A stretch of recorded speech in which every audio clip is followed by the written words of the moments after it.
Here's Brody Brazil. As I'm recording this, it's a Sunday, and tonight there is a huge football game with tremendous implications. The results alone will be a headline between the Vikings and Lions, but this game also has a very interesting side story. And I saw this reporting by Albert Breer in Sports Illustrated. The headline, as you can see, reads, "The Vikings have spent nearly $2 million on tonight's road game facing the Lions in Detroit." How often do you ever see this? Is it a play at an advantage for the Vikings to have more of their fans here for a road game? And wait until you see where specifically the Vikings bought these tickets. I mean, where in the stadium they bought these tickets. Obviously, the matchup, as I said, interesting enough alone. It's a Week 18 Sunday night football matchup. Both teams have identical 14-2 records. I believe I saw this is the first time in NFL regular season history that the combined win total of both teams is 28. That's right, a combined 28 wins between these two teams.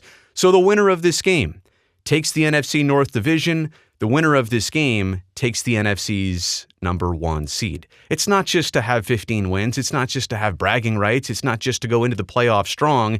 It's to gain a significant advantage with that number 1 seed and obviously winning the division. So there's a lot at play here. And sometimes when it's this tight and the game has this much leverage, teams will do every last thing to try and gain that little bit of advantage that might possibly help them out. This is via Sports Illustrated.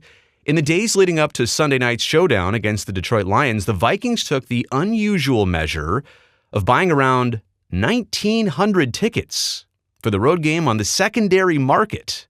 Obviously, they couldn't buy them straight from the Lions. They bought 1,900 tickets on the secondary market at about $1,000 a piece for a grand total approaching $2 million. The team then turned around and sent an email to their season ticket holders offering the opportunity to buy the tickets at a much lower price point, right? So the Vikings spent $2 million. They're going to recoup some of it, but lose most of it at this lower price point, and in some cases for as little as $200 per ticket. Now, obviously, geography is also at play here. If this were a Vikings game in Los Angeles, Seattle, it might be a little bit harder to get to, but the distance between Minnesota and Detroit, obviously doable for a lot of fans. So that's why also maybe the Vikings are moving forward or decided to move forward with this. So the Lions saw this or they heard about this some way, shape, or form. And you'd have to think in 2025, social media, I almost said 24, 25, social media played into this,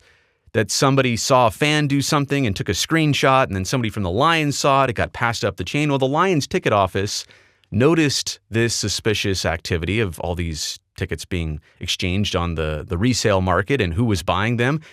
They then found the email, the Lions did, from the Vikings to their fans, which said that, quote, tickets were intended for Vikings fans only and not for resale. So the Vikings wanted to buy these tickets at whatever cost, turn around and sell them to their people for a lower cost, but only to Vikings fans. Like, if they're going to do this, they have to make sure that this is going to the right place. Well, the Lions are like, wait a second, all of this just sounds and seems wrong. So the Lions contact the NFL, and the NFL tells them that there's not much you can do here because no rules were broken. So the Vikings bought these tickets. We should mention where they bought them, right? 1,900 seats. They bought them all specifically behind the visitor sideline, behind the visiting team's bench at Ford Field. So this obviously makes communication, you'd have to think, easier on the sidelines. If it can be just a little bit more quiet, a lot less rowdy on the sidelines, maybe even just the human emotion of support. Hey, look at some of our fans behind our own bench. Also, simply 1,900 fewer Lions fans in Detroit. Now, don't get me wrong, this is a big stadium, and you know how jacked up the Detroit fan base is going to be for this game. But the bottom line is the Vikings are doing as much as they can to try and just take a little slice out of the pie here. The Vikings also went back because obviously this is a story and they're going to be asked about this now. The Vikings said that they did this. They did go out and buy these tickets primarily for staff members and family members and team partners and sponsors. Apparently they get something like 600 seats allocated to them for the game, but they wanted to get some more. They wanted to do right by all the people that support the team over a season. So they said that's why they went out and bought these tickets. And they also said that somebody, not everybody, somebody went out and sold one of those lower priced tickets. And then that became the issue, and that became how it looked and not exactly how it was. Somebody resold their ticket that they bought at a lower cost from the Vikings. They sold it for a higher value, and that's how everybody got tipped off here. Bottom line, we'll never know exactly what the intentions were here or how this played out. Let me get to my takeaways here. Number one, if you're the Lions, there's only so much you can do. You looked at the league, you asked them for help, you asked them for clarification. They said, well, there's no rules broken here. There's not much we can do. Once you're a team like the Lions and you sell your tickets, that's kind of it, right? There's not much you can do after that fact. I have never been against a team geofencing their ticket sales, right? So if the Lions initially said, hey, to buy these tickets, we need a billing zip code for your credit card that matches one of the zip codes in our fan base area, I've never necessarily been against that. If a home team wants to limit where they sell tickets to and they think they can still sell out the joint, that's great. I mean, that's a benefit of having a huge fan base and having that selection. I've never been against a team doing that. But if the Lions never put out any restrictions, and I guess this is the secondary market, right? So this would be maybe some Lions fans selling their tickets back to the Vikings, or how the Vikings could get control of them. It's a slippery slope, but I'm just clarifying that I've never had a problem with a team limiting who they sell the tickets to, but once they sell the tickets, there's not much they can do about it. For the Vikings, $2 million to spend on tickets for their fans for one game, I know that sounds like a ton of money. Even if they recouped $150,000 back off of this, close to $2 million. For an NFL team, even for one game, and considering their payroll and the valuation of the franchise, I know $2 million to you and I, like that sounds like a whole lot of money for one game and this type of gesture and 1,900 tickets. It's not a lot in their business expenses, and maybe through the playoffs, these playoffs with merchandise sales and everything, if they can win this game in some small margin because of this and have a good playoff run, and who knows what they do, they could easily make back $2 million, if not a lot more. So I know that's a headline. I know that catches our eyes and attention, $2 million. But in the reality of running a football team like the Vikings, it's not that much money. The worst case here, if you're trying to point fingers and blame the Vikings, they were just looking for an advantage on the road. This is a road game for them. It's a difficult situation. This is a unique way to do it. Is it sneaky? Maybe, but is it against any rules? I mean, I guess credit the NFL.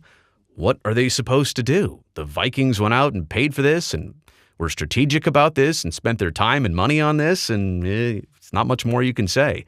And also one last thing, like the Vikings had to know that if this really was their intention, I mean, again, they say it was to do a good deed for their supporters, their fans, their sponsors, family members. I get it. They wanted to treat them to that. But even if they really were trying to turn these tickets around and get their fans in these seats, and they were trying to do it for some type of road game advantage, they would have had to have known that this would have been realized eventually, right? Like somebody at Ford Field would have taken a picture of both sides, and look at all those Lions fans, like 1,900 Lions fans. You weren't going to miss that. Like everybody was going to see that behind their bench and say, that's weird. I wonder how that pocket of tickets all got bought and sold to Lions fans. So the Vikings had to know that at some point this was going to come out and they would have to have some answers. Again, an interesting situation. The game itself doesn't need all of this side spectacle, but it's rare that you ever see a football team buying tickets for their fans, spending a whole lot of money, and then selling the tickets for a lot less money. I mean, still $200, $300, $400 to go to a game. And that's no cheap cost. But the bottom line is buying it for a lot, selling it for a little, just maybe to get some road game advantage.